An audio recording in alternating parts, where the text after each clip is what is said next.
दोस्तों, पिछले वीडियो में हमने उन गुमनाम संगीतकारों की कहानी आप तक पहुंचाई थी जिनके सुर तो अमर हो गए लेकिन नाम कहीं वक्त की धूल में खो गया।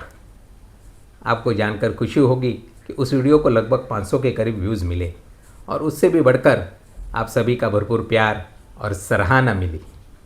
आपके इसी प्यार और इंतज़ार ने हमें मजबूर कर दिया कि हम एक बार फिर लौटे लेकर उन अनसरे अनकहे किस्सों को, उन धड़कते हुए नगमों को जिनके पीछे छुपे हैं कुछ ऐसे नाम जिनके बारे में जानने की जिज्ञासा शायद आपके दिल में भी है।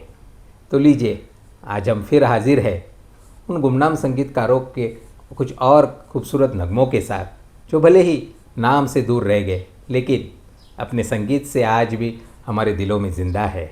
चलिए इस दिलचस्प सफ़र की शुरुआत करते हैं। मैं हूं संतोष और आप देख रहे हैं मेरी नज़र से देखो तो यारो। आपको कमाल अमरोही की 1949 की फिल्म महल तो ज़रूर याद होगी। वही फिल्म जिसमें लता दीदी की वो रहस्यमयी सिरहन पैदा करने वाली आवाज़ में गाया गया गीत आएगा आने वाला आज भी दिलों में गूंजता है। मधुबाला की वो बेमिसाल खूबसूरती और अशोक कुमार जी का वो उलझा हुआ किसी को तलाशता चेहरा, ये सब मिलकर इस गीत को सिर्फ एक गाना नहीं बल्कि एक एहसास बना देती है। दिलचस्प बात यह है कि इस गीत का पहला मुकड़ा खामोश है ज़माना खुद कमाल अमरोही साहब ने लिखा था और आगे के बोल नक्शब जलाब चौरी साहब ने पूरे किए थे। लेकिन सवाल यह है कि इस गीत को संगीत किसने दिया था? क्या आप जानते हैं? इस गीत के संगीतकार थे खेमचंद प्रकाश। जी हाँ, वही खेमचंद प्रकाश जिन्होंने इस गीत के लिए सबसे पहले गायिका उमा देवी यानी टुनटुन को चुना था। लेकिन प्रोडक्शन के कॉन्ट्रैक्ट की वजह से वो इस गीत को गा नहीं सकी और फिर ये गीत लता मंगेशकर जी की झोली में आया और यही से वो उनके करियर को ऊंचाई मिल गई। इतना ही नहीं, फिल्म के रिकॉर्ड पर इस गीत का क्रेडिट भी हीरोइन कामिनी के नाम से दिया गया था। लेकिन वक्त ने साबित कर दिया कि असली पहचान सुरों की होती है और ये गीत इतिहास बन गया। खेमचंद प्रकाश सिर्फ लता जी ही नहीं बल्कि किशोर कुमार जी को भी पहला बड़ा मौका देने वाले संगीतकार थे। फिल्म जिद्दी का गीत मरने की दुआएं क्यों मांगूं आज भी उनकी प्रतिभा का गवाही देता है। लेकिन अफसोस, इतना काबिल, इतना हुनरमंद संगीतकार इस दुनिया में ज़्यादा वक्त तक नहीं रह सका। सिर्फ 42 की उम्र में लिवर फेलियर के वजह से उनका निधन हो गया। और सबसे दर्दनाक बात तो ये रही कि महल फिल्म के रिलीज़ होने के महज 2 महीने पहले वो इन्हें इस दुनिया से अलविदा कह गए। ज़रा सोचिए, अगर वो कुछ और साल हमारे बीच रहते तो हिंदी सिनेमा को और कितने बेमिसाल नगमे मिलते। लेकिन शायद ऊपर वाले को कुछ और ही मंजूर था और एक अनमोल सितारा बहुत जल्दी हमारे से छिन गया।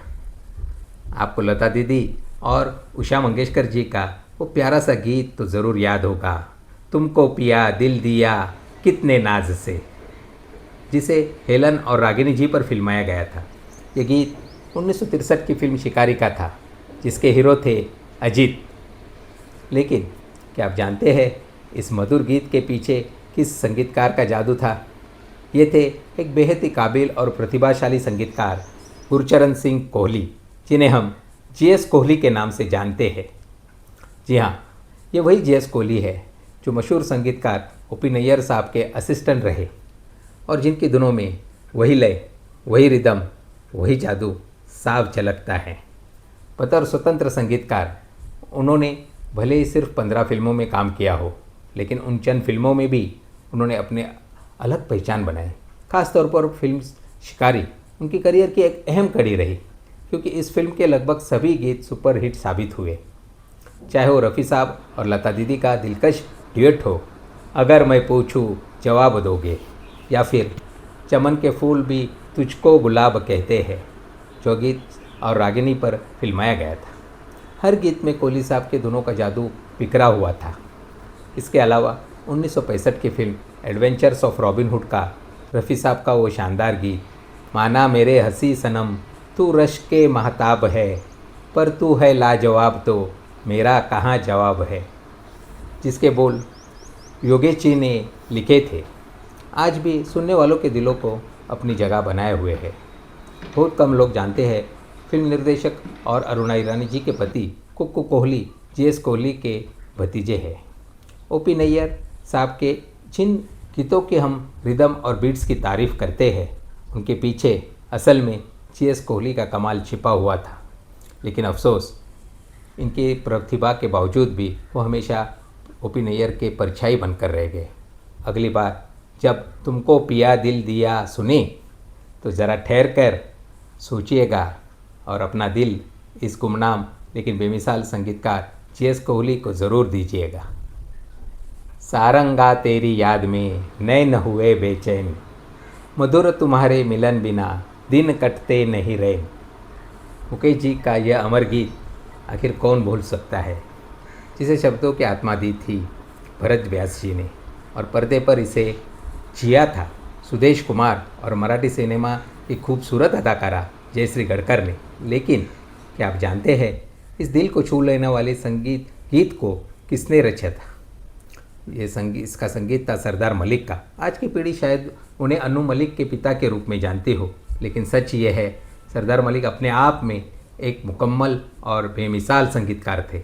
इसी फिल्म का मुकेश जी का और गीत हाँ दीवाना हूँ मैं उस दौर में सुपरहिट रहा, और मोहम्मद रफ़ी साहब का उनका अपना पसंदीदा गीत मुझे तुमसे मोहब्बत है मगर मैं कह नहीं सकता, जो फिल्म बचपन से है, जिसे लिखा था असरत जयपुरी साहब ने और पर्दे पर इसे जीवित किया था सलमान खान के पिता और मशहूर लेखक जोड़ी सलीम जावेद के सलीम खान साहब ने।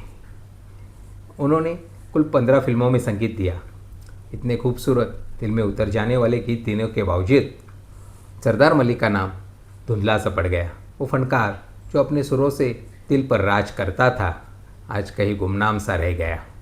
शायद ये फ़न की सबसे बड़ी त्रासदी है कि आवाज़ें अमर हो जाती है मगर उन्हें जन्म देने वाले अक्सर भुला दिए जाते हैं।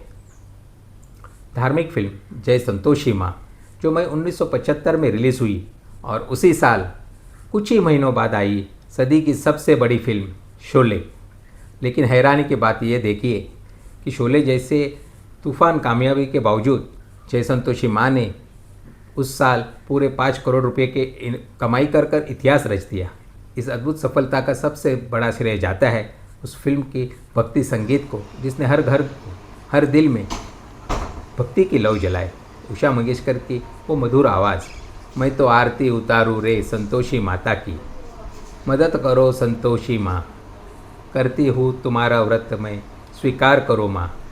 और कवि प्रदीप जी और महेंद्र कपूर जी की आवाज़ में गाया हुआ यहाँ वहाँ जहाँ तहाँ मत पूछो कहाँ कहाँ है संतोषी माँ, अपनी संतोषी माँ, इन सभी गीतों को शब्दों में ढाला था कवि प्रदीप जी ने। लेकिन क्या आप जानते हैं इन भजनों को अमर धुनों में किसने पिरोया था? वो थे सी अर्जुन, पूरा नाम अर्जुन परमानंद चंदनानी। फिल्म में संतोषी माँ का दिव्य रूप निभाया था अनीता गुहा ने, और साथ में थे मराठी सिनेमा के सारे जाने मानी अभिनेत्री कानन कौशल और अभिनेता आशीष कुमार। इतनी ज़बरदस्त और सुपरहिट फिल्म देने के बावजूद सी अर्जुन को वो मकाम या वो शोहरत नहीं मिली जो वो हकदार थे। फिर भी उनके कुछ गीत आज भी दिलों में बसे हुए हैं, जैसे फिल्म पुनर्मिलन का वो गीत रफ़ी साहब का गाया हुआ गीत, पास बैठो तबीयत बहल जाएगी, मौत भी आ रही हो तो टल जाएगी, और 1981 की फिल्म कानून और मुजरिम का वो खूबसूरत नगमा, शाम रंगीन हुई है तेरे आंचल की तरह, सुरमई रंग सजा है तेरे काजल की तरह, जिसे सुरेश वाडकर और उषा मंगेशकर जी ने अपनी आवाज़ दी थी। सी अर्जुन ने कुल 17 फिल्मों में संगीत दिया और फिर 30 अप्रैल 1992 में एक नॉर्मल फिल्मी एल्बम रिकॉर्ड करते हुए दिल का दौरा पड़ने से सुरों का ये जादूगर हमेशा के लिए खामोश हो गया। इतने बेमिसाल गीत देने के बावजूद आज उनका नाम कहीं धुंधला पड़ गया है। लेकिन हर साल जब नवरात्रि में जय संतोषी माँ के भजन गूंजते हैं तो कहीं ना कहीं उन सुरों के पीछे छुपे नाम सी अर्जुन खामोशी से फिर याद आते जाते हैं। दोस्तों, पिछले और आज के इस एपिसोड में हमने देखा कि कैसे वो संगीतकार जिन्होंने हमें बेमिसाल गीत दिए आज कहीं वक्त की धूल में खो से गए, लेकिन जब भी उनके गीत हमारे कानों में गूंजते हैं तो सिर्फ धुन ही नहीं बजती है, उनकी यादें भी साथ चल पड़ती है। इसलिए जब भी इन गीतों का जिक्र हो उन फनकारों को याद करना ना भूलिए। क्योंकि इन्हीं चंद सुरों के जरिए वह हमारे दिलों में ज़िंदा है और हम फिर लौटेंगे ऐसे कुछ और गुमनाम और बेमिसाल संगीतकारों की कहानी लेकर अगले से एपिसोड में। तब तक के लिए इंतज़ार कीजिए और मुझे इजाज़त दीजिए। नमस्ते।